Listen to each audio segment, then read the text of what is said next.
sou a Sula, estou no Conanutri, o primeiro congresso de nutrição online e gratuito. Eu sou nutricionista, docente, tenho experiência na área clínica, tanto na área hospitalar, quanto em consultório e ambulatório. Tenho experiência também na área da fitoterapia, tenho me dedicado bastante a essa área da fitoterapia, contribuindo também com alguns grupos de trabalho, tanto do Conselho Federal de Nutricionista, quanto o Conselho Regional 3, né, o CRN3, que é o CRN da minha região. E hoje estou como vice-presidente da Associação Paulista de Fitoterapia. A temática da nossa palestra hoje é alimentos funcionais e compostos bioativos na saúde. Para começar a falar de alimentos funcionais, é importante a gente definir, apesar de não existir uma definição única, universal sobre alimentos funcionais, mas eu gosto bastante desse posicionamento da ADA de 1999, que traz o alimento funcional como um alimento in natura, ou fortificado, ou enriquecido, que gere algum potencial à saúde, além da nutrição básica, né, convencional, mas que gere algum benefício à saúde, desde que ele seja consumido regularmente, como parte de uma dieta variada e em níveis efetivos. Esses três aspectos são fundamentais para que a gente consiga o benefício funcional aí dos alimentos. Nem sempre são fáceis de ser identificados, por exemplo, o nível efetivo. Esse é um aspecto complexo para que a gente possa fazer uma análise criteriosa.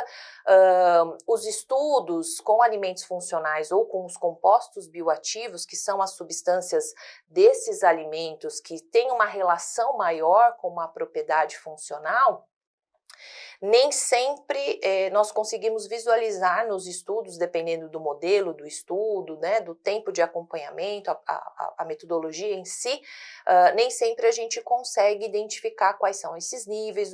Os resultados podem ser muitas vezes contraditórios entre os estudos, isso porque utilizam marcadores diferentes, as populações não são parecidas, as características, né, dos estudos também divergindo levam a resultados diferentes e que dificultam bastante a análise. Outro problema é que muitas vezes os compostos bioativos analisados já estão numa forma com uma biodisponibilidade maior, que nem sempre é a mesma como a gente encontra nos alimentos ou mesmo nos suplementos que são comercializados, o que também nos dá aí uma ideia diferente, né, de como eles agiriam no dia a dia, né, no organismo dos nossos pacientes ou os nossos mesmos. A Anvisa não define na legislação alimento funcional, mas ela faz uma referência à alegação de propriedade funcional de saúde. Na resolução número 18 de 99, a gente identifica essas definições, o que seria alegação de propriedade funcional, o que seria alegação de propriedade de saúde.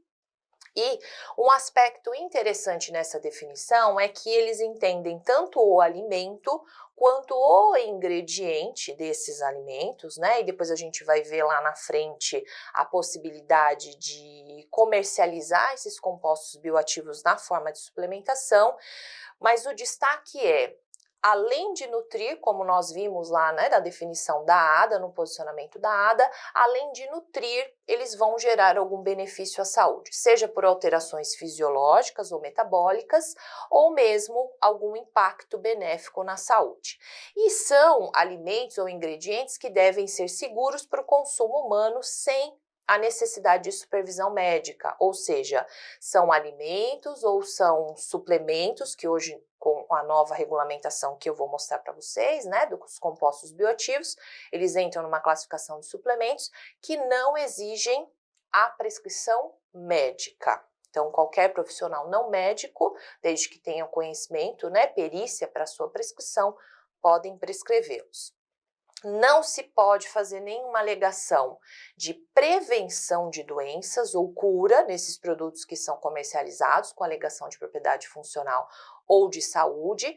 O que se pode associar a esses produtos são alegações relacionadas à manutenção geral da saúde, além de uma contribuição na redução do risco de doenças, mas não podemos fazer menção, ou os produtos, né, não podem ser comercializados com essa alegação que relacione cura ou prevenção de doenças. Na Instrução Normativa número 28 de 2018, a Anvisa elencou aí 14 substâncias bioativas que podem ter alegação de propriedade funcional ou alegação de propriedade de saúde. Ela estabelece nessa instrução normativa limites mínimos e máximos de compostos bioativos, né, para serem comercializados e estipulados como uma recomendação de consumo diário. Isso não quer dizer que esses valores estejam relacionados aos limites máximos de segurança desses compostos, mas sim uma imposição para comercialização desses produtos. Então, observe que nós temos aí, dentre as substâncias bioativas, a cafeína, coenzima Q10, fitoesteróis e fitoestanóis, alguns carotenoides, como licopeno, luteínas e a xantina e astaxantina, alicina, compostos fenólicos totais, o 10-HDA, rutina, ácido clorogênico, proantocianidina e fosfatidilcerina. Hoje, nós vamos nos dedicar aí, nos debruçar em 6 desses compostos bioativos ou substâncias bioativas. Na resolução 243 de 2018, a Anvisa define o que é o suplemento alimentar, entendido como um produto para ingestão oral, seja ele via oral, né, ou via sublingual, que também é entendida por via oral, apresentado em formas farmacêuticas. Então, a Anvisa trata nessa resolução, nessa RDC 243 e na Instrução Normativa 28 de 2018, os suplementos que estão em forma farmacêutica, diferente dos alimentos com alegação de propriedade funcional. Aqui no suplemento eles já estão vendo esse produto em forma farmacêutica, que são destinados para alimentação de indivíduos saudáveis. Se for visto, né, esses compostos bioativos, que isso pode acontecer, mas com um olhar para tratamento, ou mesmo os micronutrientes que estão também na IN 28 de 2018, aí nós já temos um outro olhar, e se tiver uma alegação voltada a tratamento, uma finalidade medicinal, terapêutica, entra numa outra legislação, tá? Então aqui a gente está falando de público indivíduos saudáveis. Com nutrientes, substâncias bioativas, enzimas, probióticos, isolados ou combinados entre si. E definem como substância bioativa um nutriente ou não nutriente, consumido normalmente como componente de um alimento que possui ação metabólica, fisiológica específica no organismo humano. Então é importante a gente entender essas duas definições para também seguir aqui com as nossas substâncias bioativas ou alimentos com alegação de propriedade funcional e de saúde. Iniciamos com a substância bioativa ou composto bioativo ácido clorogênico. O ácido clorogênico cada dia mais estudado. Para situar você nessa imagem, né, o ácido clorogênico faz parte do grupo dos polifenóis. Na imagem à esquerda você vai identificar ali o ácido fenólico, o grupo do ácido fenólico, num azulzinho intermediário, e abaixo, no grupo do ácido hidroxicinâmico, que é um subgrupo, né, desse ácido fenólico, a gente encontra o ácido clorogênico. Então, observe que ele é do grupo dos polifenóis, então daí já dá para a gente ter uma ideia que a biodisponibilidade dele não será muito boa. Ácido clorogênico presente especialmente nos grãos de café e na erva mate. A alcachofra também é um alimento, ou dependendo da parte utilizada, né, na fitoterapia, um fitoterápico fonte de ácido clorogênico. A alcachofra, pela Instrução Normativa 2 de 2014, as folhas são padronizadas em ácido clorogênico, né, um marcador aí que padroniza essa parte da planta, né, dos seus extratos, são os ácidos clorogênicos. O chá de artemisia também é uma fonte importante de ácido clorogênico, mas pensando em alimento funcional, nós temos principalmente os grãos de café e erva mate, ou conhecida como Ilex paraguariense, o nome botânico. Esse estudo, publicado em 2019, ele investigou frutas consumidas no Brasil. Foram 64 frutas consumidas no Brasil e eles avaliaram o teor de ácido clorogênico e ácido cafeico, que é um derivado, né, do ácido clorogênico. E o que eles identificaram? que morango, cereja, mirtilo, apesar de ainda não ser muito consumido pelo seu preço, mas o mirtilo, que é consumido também no Brasil, marmelo, amora, quincã para o pessoal lá do sul, maracujá, pitaia amarela, todos esses alimentos têm concentrações importantes, significativas de ácido clorogênico, né? Não havendo necessidade exclusivamente de se utilizar como fonte de ácido clorogênico na alimentação a erva mate, ou Ilex paraguariense, e os grãos de café.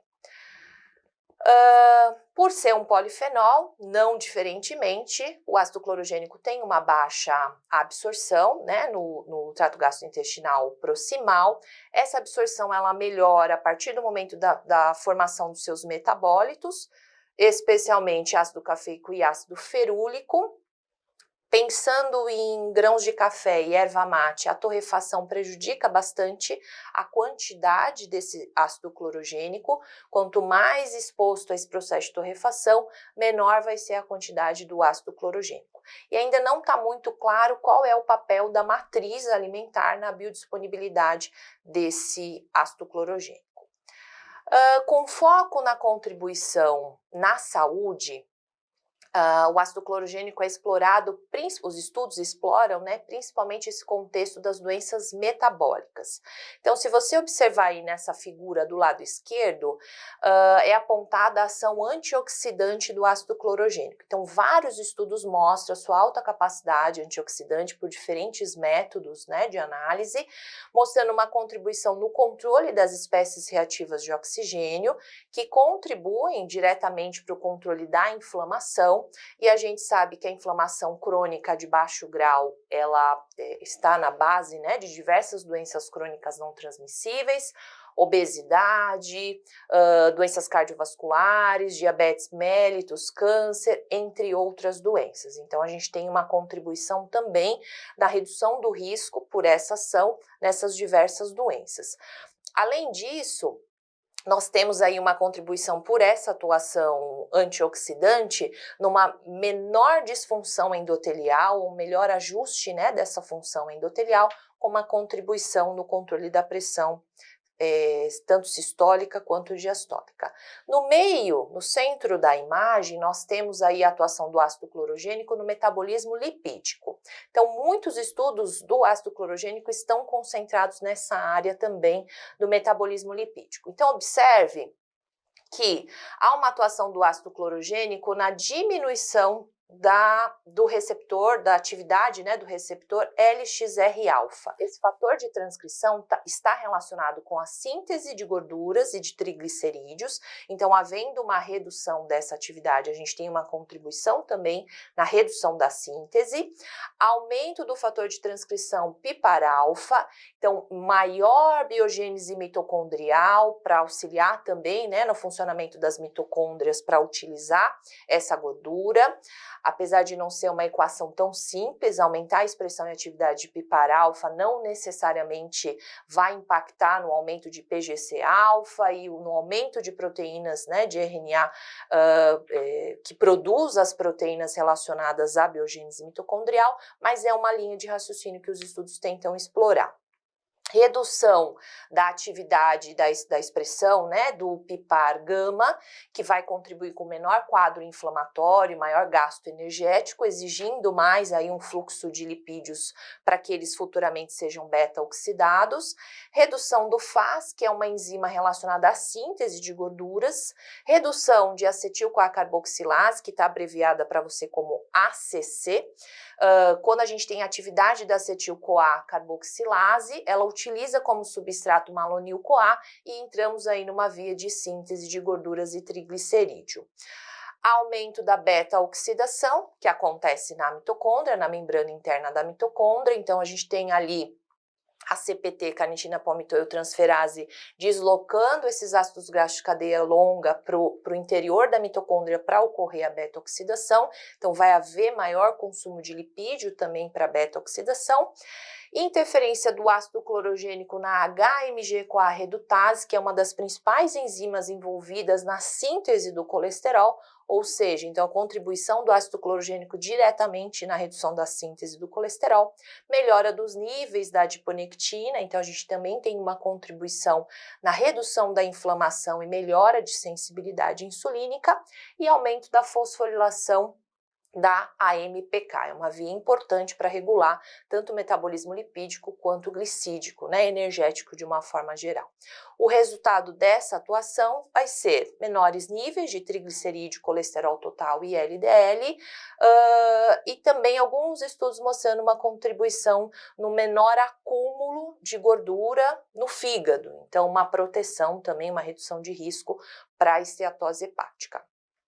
Do lado direito, no metabolismo de glicose, nós temos ali como desfecho, a partir, né, da atuação do ácido clorogênico, uma diminuição dos níveis séricos de glicose, então a glicemia reduzida, menores níveis de hemoglobina glicada, nós vamos falar um pouco da atuação anti-glicação do ácido clorogênico, que é bem explorada e alguns produtos são comercializados vinculando essa alegação, né? E redução da resistência à insulina. Existem também alguns estudos associando o papel do ácido clorogênico na redução do risco da obesidade, né, ou até no tratamento, uma contribuição no tratamento da obesidade.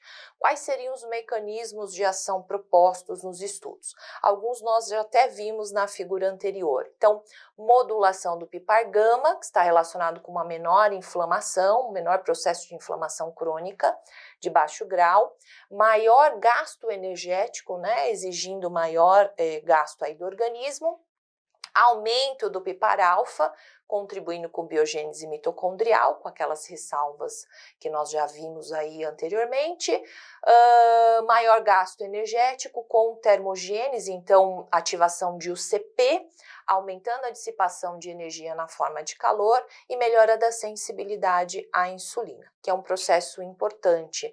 Na obesidade, a gente tem, na maior parte das vezes, um quadro de resistência à insulina.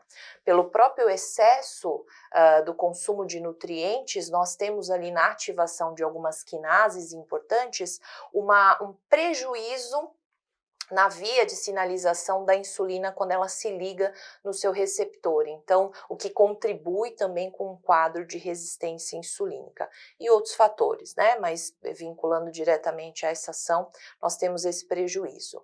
Redução, então, aqui do LXR-alfa, que nós já vimos, né? Que vai contribuir com uma menor síntese de ácido graxo e triglicerídeo, aumento da fosforilação de AMPK, redução da expressão de genes reguladores de adipogênese, principalmente PPAR-gama e CEBP-alfa, que são dois fatores de transcrição diretamente relacionados com adipogênese, que é o processo de conversão de pré-adipócito em adipócito, e depois esse adipócito que está imaturo num adipócito maduro. Então, nós temos esses dois fatores de transcrição, principalmente nesse processo atuando. Redução da alfa-glicosidase, então menor digestão ali no intestino de carboidrato, consequentemente, se eu tenho uma menor digestão, não vou absorver esse macronutriente, não vou produzir energia desse macronutriente que não foi absorvido. A atividade anti-inflamatória e antioxidante, que nós já vimos que são fatores importantes para o controle da obesidade. Quando a gente fala em ação anti-glicação, que é muito explorado principalmente aí para o chá mate, né, para o Ilex paraguariense, nós temos alguns produtos no mercado comercializados para esta finalidade, né, as empresas vinculam essa principal ação. Vamos lembrar um pouquinho, né, que é essa glicação. Então, nós temos a produção dos produtos avançados da glicação, ou abreviados como AIDs. Eles vão ser produzidos a partir de um açúcar, né, um açúcar redutor com um grupamento amínico. Produtos intermediários, que são os produtos de Amadori, são formados. Um exemplo clássico desses produtos de Amadori é a hemoglobina glicada, e aí depois esses produtos intermediários sofrem mais uma reação com grupamento amínico e vão formar os produtos avançados de glicação, os AIDs. Hoje já se sabe que não só a partir de um açúcar redutor, né, de um carboidrato, mas também de lipídios nós formamos esses produtos avançados, que não são AIDs, são ALS, né, mas uma forma mais fácil, né, mais prática, engloba todo mundo aí nos AIDs. E esses AIDs em excesso, se o nosso organismo não consegue equilibrar, nós temos danos, prejuízos importantes na saúde. Então, ou por ligação cruzada direta com proteínas, que vão perder, né, vão alterar suas funções, ou por ligação em receptores específicos, que são os RAGEs, RAGEs, né, receptores dos AIDs. E o que isso vai implicar, né? O que essa ligação cruzada ou a ligação nos receptores vão desencadear? Um aumento de risco de diversas doenças, como doenças cardiovasculares, talvez as mais conhecidas sejam as complicações micro e macrovasculares do diabetes, mas nós também temos aí um aumento do risco de Alzheimer, sarcopenia, a própria artrite, o câncer, osteoporose e aterosclerose. Na estética, né, também se discute muito a ação antiglicação, porque quanto mais glicação a gente tem, mais ligação cruzada com colágeno, mais ruga, mais flacidez. Então, é uma área que explora bastante essa ação antiglicação.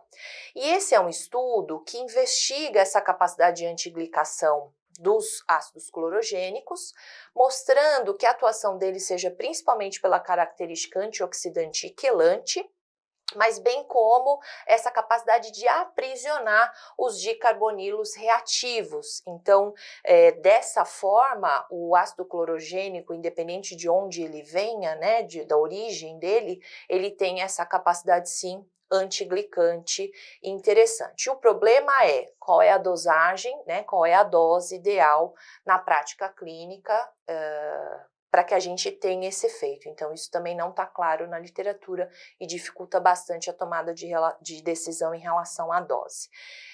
E informação complementar, além desses mecanismos, existem outros mecanismos possíveis para essa ação antiglicação, como a aldose redutase, inibição da autooxidação de açúcar e ligação do grupamento amino. O destaque vai ser para o composto bioativo beta-glucana. A beta-glucana não pode ser, não vem apenas da aveia, nós temos beta-glucana de levedura, inclusive de alguns tipos de bactérias também, da cevada, de cogumelos, e o tipo de beta-glucana, a característica dessa beta-glucana vai variar também de acordo da fonte, né, de onde ela vem. E variando, os efeitos, as funções também vão ter nuances, podem ter nuances diferentes. A principal contribuição da aveia, que é um alimento rico, né, em beta-glucana, seria na hiperlipemia, no diabetes mellitus e pela sua atividade imunomoduladora. Pensando em hiperlipemia, nós temos alguns estudos aí mostrando que em torno de 3 gramas por dia de beta-glucana, nós temos uma redução significativa em torno de 5,3, 5,6% de LDL colesterol, sem impacto em HDL, sem impacto em triglicerídeo. Mas observe, 3 gramas de beta-glucana, não de aveia. Então a gente precisa fazer a conversão, né, de acordo com o que você deseja prescrever. Se é o farelo, se é a farinha, se é o floco, então a gente precisa fazer a conversão para trabalhar em torno de 3 gramas por dia aí de beta-glucana. Os estudos ficam entre 3 e 6 gramas por dia de beta-glucana.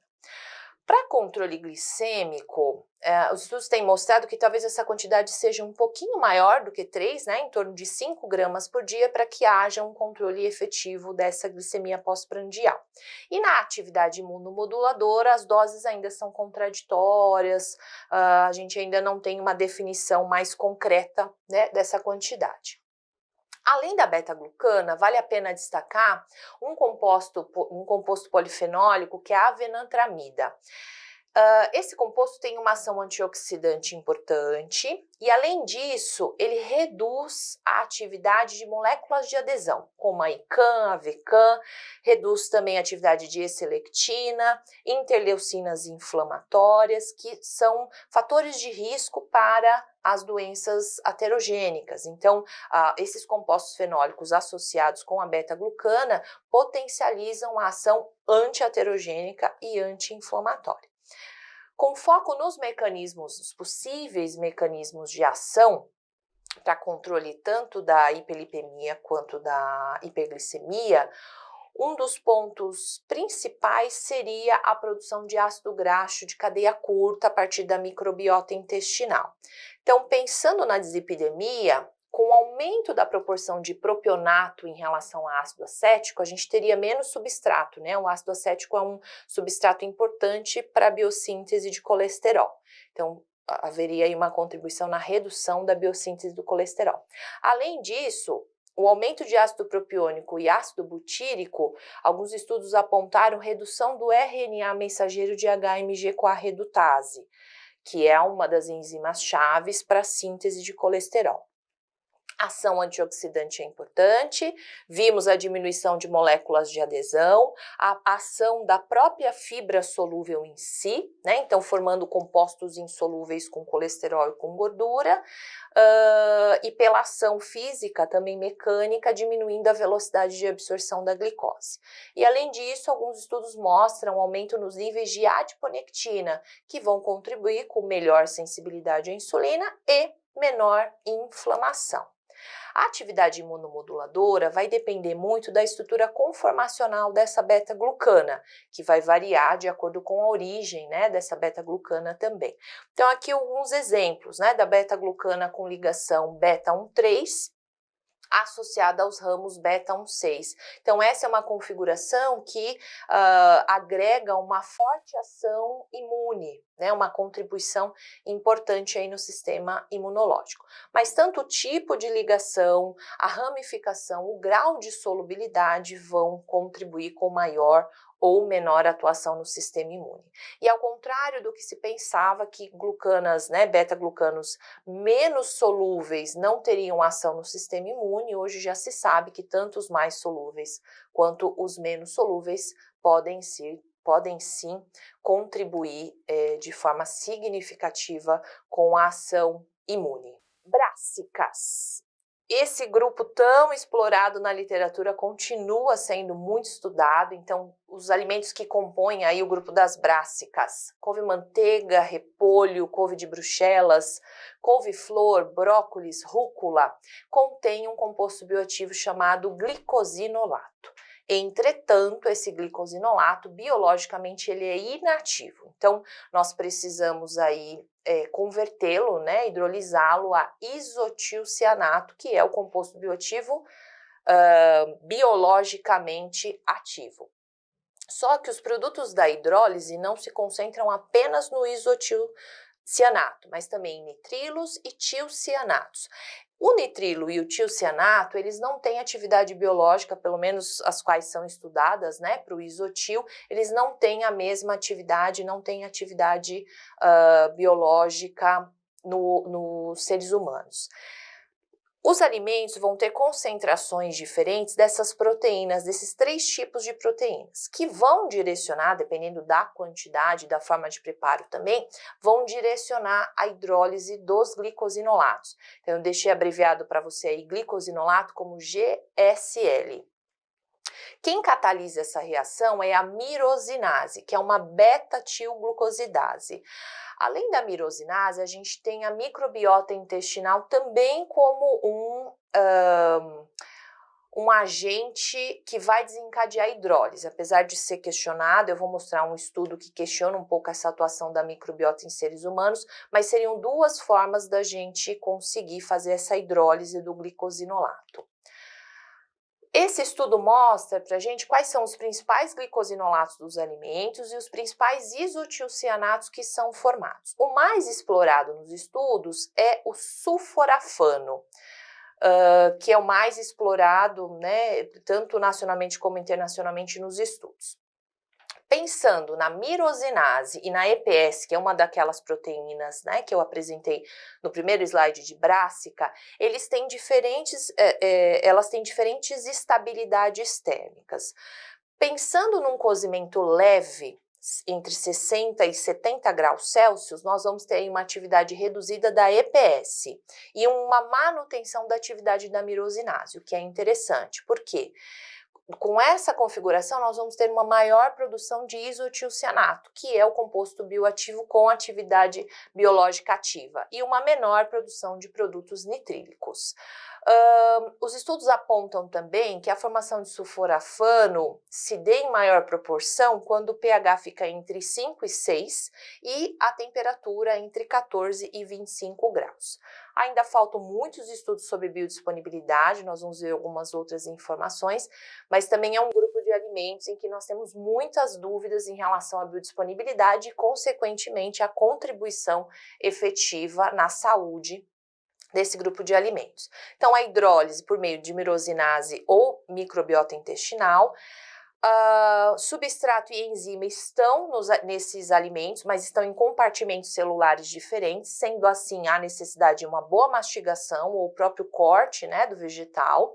A quantidade de água de cocção e temperatura vão interferir nessa biodisponibilidade também de isotiocianato. Quanto mais água de cocção, pior é, porque são substâncias hidrossolúveis, tanto mirosinase quanto vitamina C que participa desse processo ativamente, então a gente tem uma perda maior e a temperatura também vai implicar em perdas.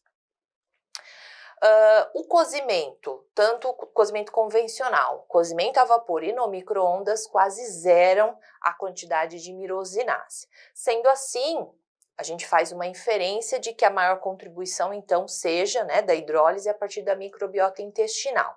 Entretanto, os estudos com humanos têm mostrado que essa hidrólise pela microbiota é pouco eficiente. Então, é muito baixa a produção de isotil pela microbiota intestinal. E é um processo bem complexo, bem variável, porque os estudos mostram, né, essas diferenças entre a microbiota também dos sujeitos estudados. Então, a gente ainda precisa entender melhor efetivamente como esse processo de conversão acontece. O que a gente tem de informação sobre composição? Usando como exemplo o brócolis, que é o mais estudado dentre as brássicas, né?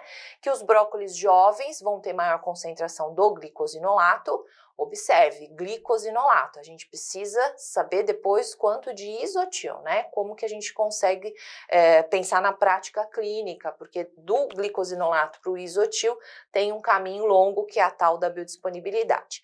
Que os brotos jovens e frescos do brócolis, que é uma outra área estudada dos brotos, tem em torno de 128 miligramas de glicosinolato por grama. O brócolis branqueado, que é quando a gente coloca rapidamente na água quente e depois esfria, né, rapidamente também esse alimento, a gente tem a manutenção em torno de 90 miligramas por grama. O brócolis cozido, no brócolis cozido esse valor cai para quase metade, 47 miligramas, o que acontece também com o brócolis congelado. A liofilização sem tratamento térmico gera aí uma produção em torno de 22, 23% de composto bioativo. No cozimento a vapor do brócolis por 5 minutos, associado à liofilização, a formação de sulforafano cai para 4,2%. Então aí a gente pensa o seguinte, que o ideal seria um produto liofilizado sem passar por tratamento térmico. Existem produtos comercializados aí no mercado do brócolis liofilizado. O que a gente tem que tomar um certo cuidado? Sem o tratamento térmico, a gente mantém aquelas substâncias goitrogênicas, né? Que são relacionadas também à ação aí, funcional.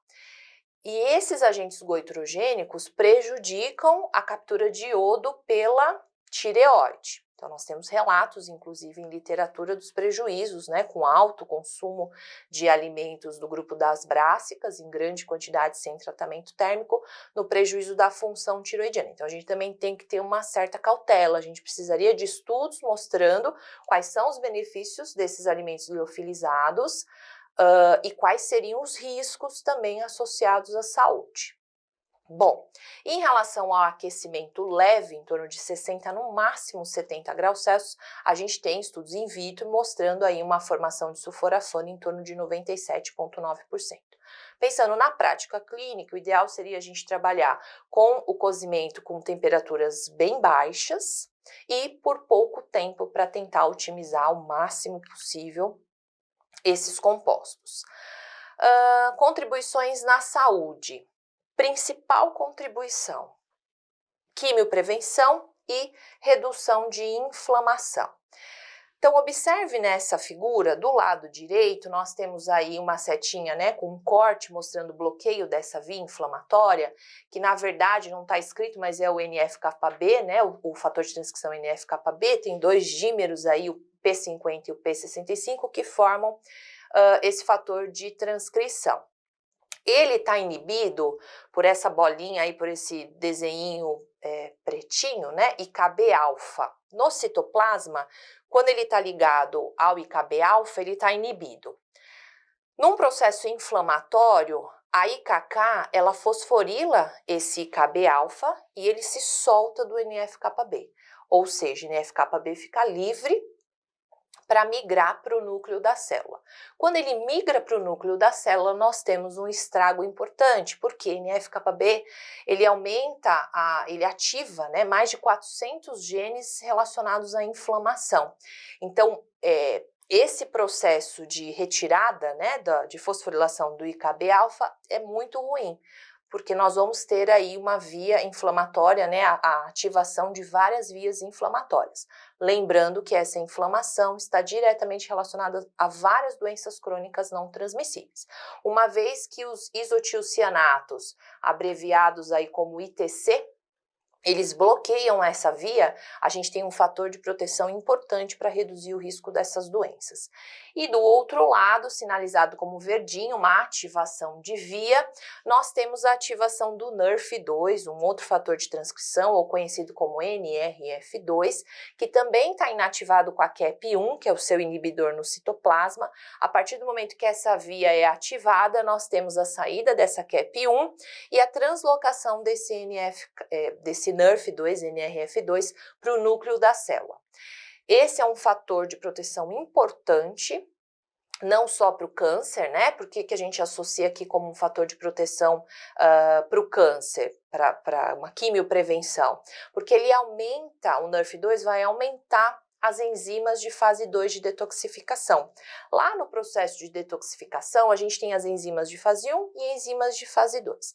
As enzimas de fase 1 transformam os xenobióticos, independente de quais sejam eles, em substâncias que têm uma característica pró-carcinogênica, não são cancerígenos, mas eles precisam ser inativados. Se eles não forem inativados, eles podem se tornar, sim, elementos cancerígenos. Então, nessa fase 1, a gente tem as substâncias pró-carcinogênicas. As enzimas de fase 2 fazem o quê? Conjugam essas substâncias pró-carcinogênicas para que elas tenham uma característica mais solúvel e aí sejam eliminadas na urina, pela bile, né, que vai para o intestino e etc. Então, quando a gente tem uma atuação muito intensa de enzimas de fase 1, os estudos apontam que o risco para o câncer aumenta bastante. Quando a gente aumenta a atividade das enzimas de fase 2, a gente diminui esse risco. Só que além de aumentar as enzimas de fase 2, os isotilcianatos, por essa via, também aumentam significativamente a expressão de enzimas antioxidantes. Então, vários tipos de enzimas antioxidantes que vão ser frente para a defesa de várias doenças, inclusive as doenças inflamatórias, as doenças crônicas, né, não transmissíveis, que tem como base também o estresse oxidativo e a inflamação. E além disso, um outro estudo mostrando a contribuição das brássicas, né, principalmente do isotilcianato, numa menor produção de glicose pelo fígado. E o que se questiona? Brássicas, né, os alimentos aí que compõem as brássicas não são consumidos tradicionalmente no nosso país diariamente. Então, a gente consome em torno de 3 vezes, 4 vezes na semana as brássicas. E o que se questiona é, será que esse modo de ação epigenético se mantém persistente, esses efeitos se mantêm mesmo com um padrão irregular? Então, nós temos muitas lacunas, né? Bem como as doses, nós não temos doses bem estabelecidas para os isotilcianatos ou para os precursores, né, nos alimentos, os glicosinolatos. Então, ainda existe essa lacuna para a gente pensar em prática clínica. O que se faz é manter e incentivar o consumo, né, pelos pacientes, pelo menos 3 vezes na semana, e acompanhar os estudos para a gente observar se tem um direcionamento diferente desse. Grupo dos carotenoides, então destaque será para licopeno, luteína e zeaxantina e astaxantina. Principais fontes de luteína e zeaxantina: couve, espinafre, chicória, pimenta e gema de ovo, e licopeno, caqui, tomate, melancia, morango e pimenta. A gente vai falar um pouquinho de biodisponibilidade, mas só destacar, tem um estudo que foi publicado recentemente sobre a melancia pasteurizada, sobre o suco, né, de melancia pasteurizada, mostrando uma biodisponibilidade muito interessante, bem próxima ao molho de tomate. E fonte de astaxantina, principalmente dessa alga, Hematococcus pluvialis, que inclusive é a fonte de astaxantina dos suplementos que são comercializados aí no mercado. Os carotenoides, de forma geral, o consumo deles tem sido associado inversamente, né, à incidência de doença cardiovascular, diabetes mellitus, catarata e doença macular relacionada à idade, que é uma das principais causas de perda de visão central e cegueira. Além disso, também tem estudos, eu não coloquei, mas relacionada à menor redução de incidência, a menor incidência de câncer, de alguns tipos de câncer. A principal atuação é pela ação antioxidante, deixei aí uma representação da ação antioxidante do licopeno, mas não é só o licopeno que é antioxidante, todos eles são, é que o licopeno tem uma maior capacidade antioxidante em comparação a esses outros carotenoides. E principalmente na inativação de oxigênio singlet, que é uma das espécies reativas talvez mais prejudiciais aí ao organismo. Alguns estudos questionam, tentam mostrar aumento da atividade do NRF2, mas alguns estudos não conseguem provar, né, mostrar essa ação. Aumento da POM1, que é uma enzima anti-inflamatória também e antioxidante. Pensando em doenças cardiovasculares, nós temos uma ação protetiva do beta-caroteno e do licopeno. A LDL colesterol é o principal transportador desses carotenoides e sendo assim, esses carotenoides conseguiriam gerar uma maior resistência a essa LDL e à peroxidação. Vamos lembrar que o grande problema não é ter um nível alto de LDL, mas ter uma alta quantidade de LDL oxidada. Então, quando essa LDL entra em contato com espécies reativas de oxigênio ou enzimas que vão gerar aí essa oxidação, o macrófago, o receptor Scavenger, identifica rapidamente essa LDL oxidada. Há uma cascata de reações que ativam, né, fatores de transcrição como o próprio NF-κB e o complexo AP1, que vão direcionar para várias vias inflamatórias, e além disso, o macrófago faz a fagocitose dessa LDL oxidada, aumentando muito a produção de espécies reativas de oxigênio e se transformando nas famosas células espumosas, que têm grande afinidade pelos vasos sanguíneos e vão contribuir consequentemente para uma maior placa de ateroma nesses vasos.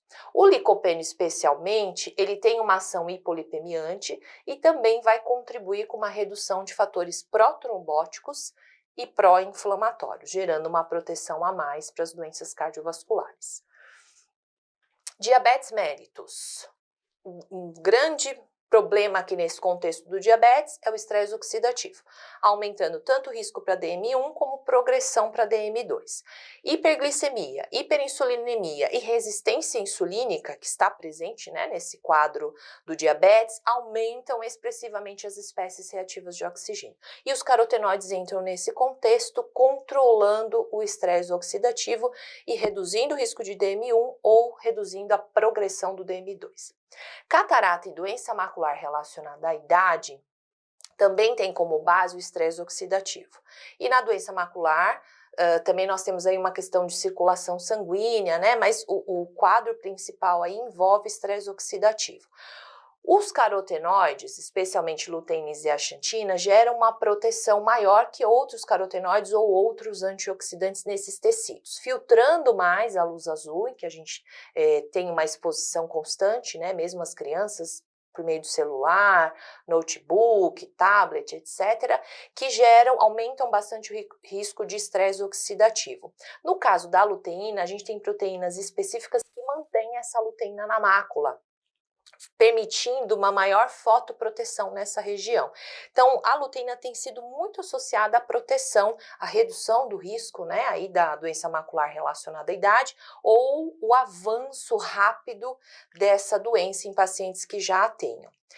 Qual é a dificuldade? Encontrar as dosagens que sejam eficazes para reduzir efetivamente o risco ou o avanço da doença.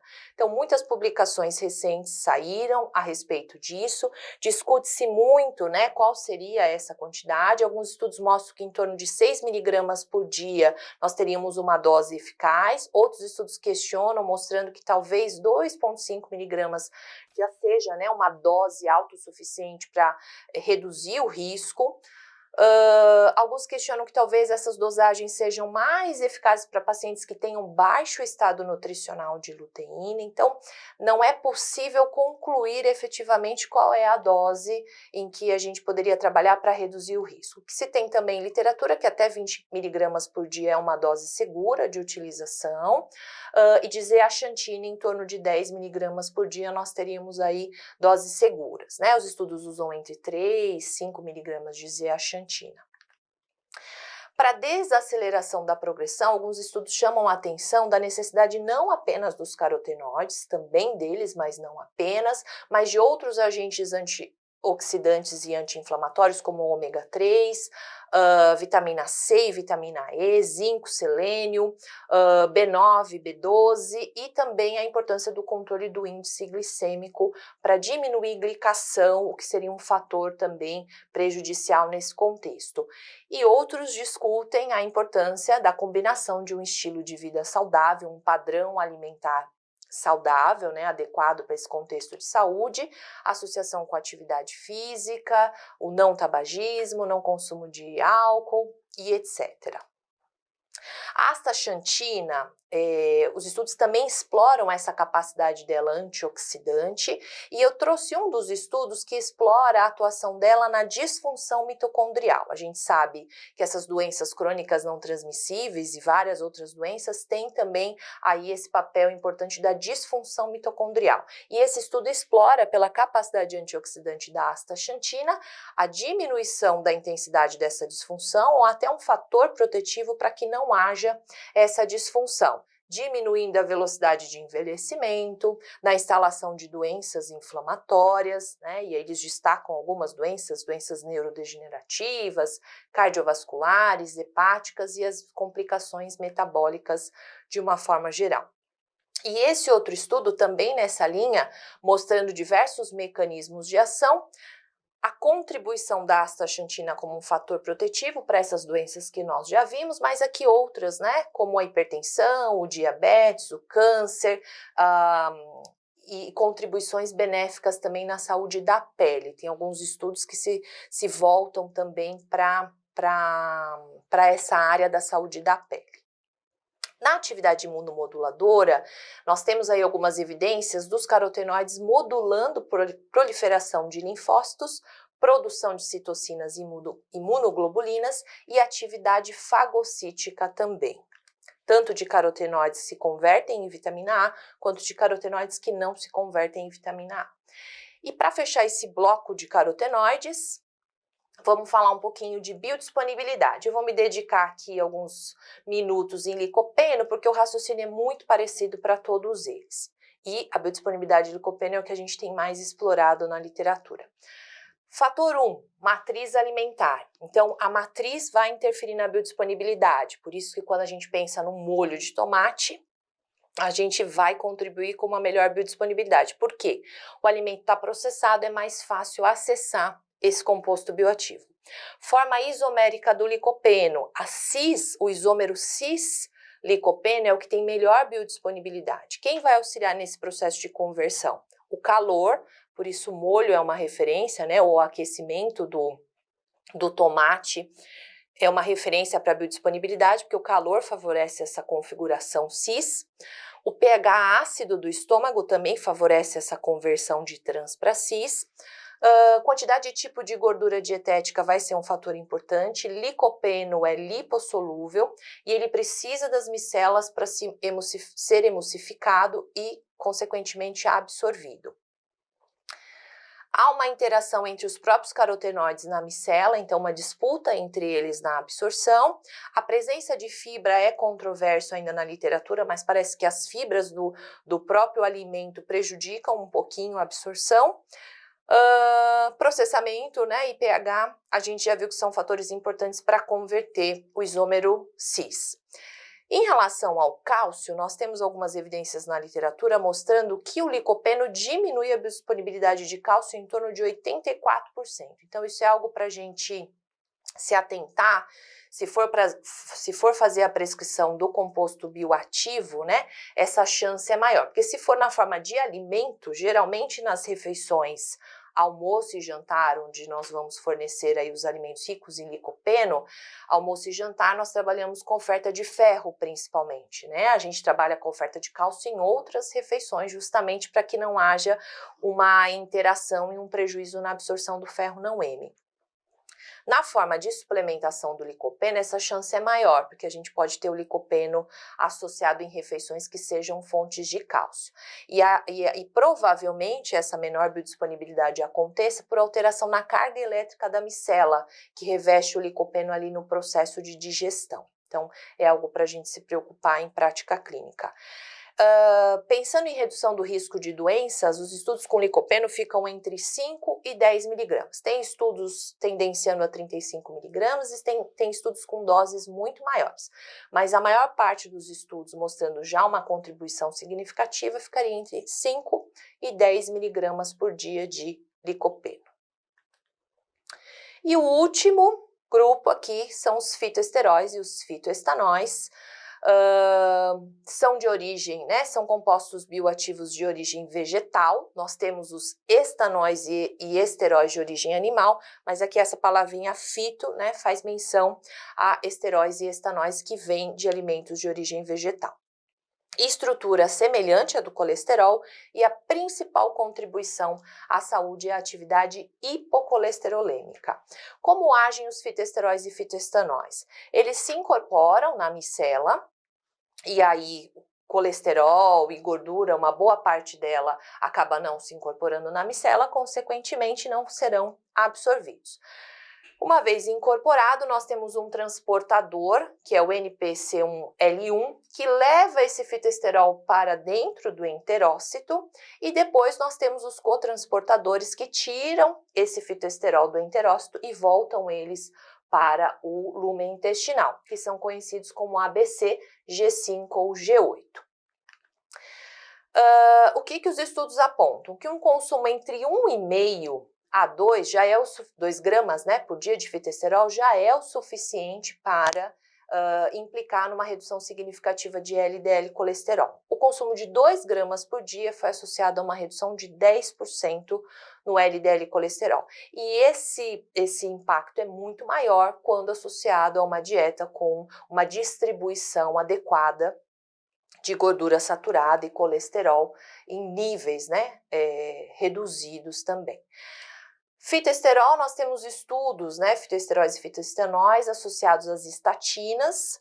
A associação com estatina gera aí uma redução em torno de 10 a 15% de LDL, um valor bem superior se a gente fosse comparar, dobrar a dose da estatina, que ficaria em torno de uma redução de 6%, e a adição a ezetimiba, essa redução foi adicional em 8% a partir do consumo de 2 gramas por dia. E também existem algumas evidências mostrando que o fitoesterol e o fitoestanol eles podem contribuir com uma redução de triglicerídeo, em torno de 6 a 20%. Algumas precauções. Como o fitoesterol incorpora na micela, ele vai prejudicar também a absorção de vitaminas lipossolúveis. Então, nós precisamos fazer aí um controle adequado para que não haja deficiência. Crianças menores de 5 anos, o uso não é indicado. Existem algumas exceções, até porque o fitosterol e o fitoestanol pode agir na hipercolesterolemia familiar, mas o uso é bem controlado, bem restrito. Pacientes com beta-citosterolemia, você se lembra que eu disse que existe um cotransportador, AB5, G5 ou G8, que pega esse fitoesterol do enterócito e joga novamente para o lumen intestinal. Existe uma doença autossômica recessiva, que é rara, mas existe, que o indivíduo não tem esse cotransportador, tem falha nesse cotransportador. Então, ao invés dele jogar para o lumen intestinal, ele absorve esse fitoesterol. Consequentemente, o colesterol dele aumenta muito. Risco de aterosclerose, doenças cardiovasculares e inflamação aumenta bastante. Gestante e lactante, uso recomendado com muita cautela, né? Então, uma análise bem criteriosa para identificar a real necessidade de se utilizar tanto na gestação, né, como na lactação. E cuidado também, que eu vejo muito na prática clínica, o nutricionista associar fitoesterol com o ômega 3. Então, nós vamos ter um prejuízo significativo na absorção de ômega 3, o paciente vai jogar dinheiro fora, né? E não foi uma prescrição racional nessa associação, uma vez que o fitoesterol está ali justamente para diminuir a absorção de ácidos graxos, né? De colesterol de uma forma geral. Então, faça essa avaliação com cuidado. E de nada adianta a gente falar em alimento funcional ou composto bioativo se a gente não contextualizar esses alimentos funcionais, esses compostos numa alimentação saudável, num estilo de vida saudável. Nenhum alimento faz milagre e nenhum composto bioativo vai fazer milagre, se não estiver contextualizado, né, dentro de um hábito alimentar, de um estilo de vida saudável. Esses alimentos podem contribuir com a redução de risco de determinadas doenças, como nós vimos.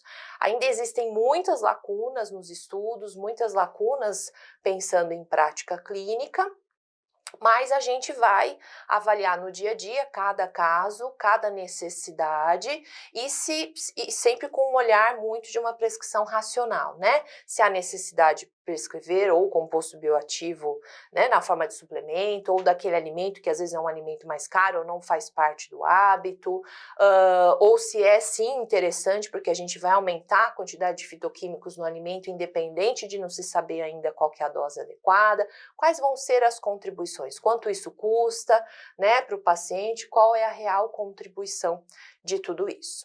Então, finalizamos aqui, até uma próxima oportunidade. Obrigada.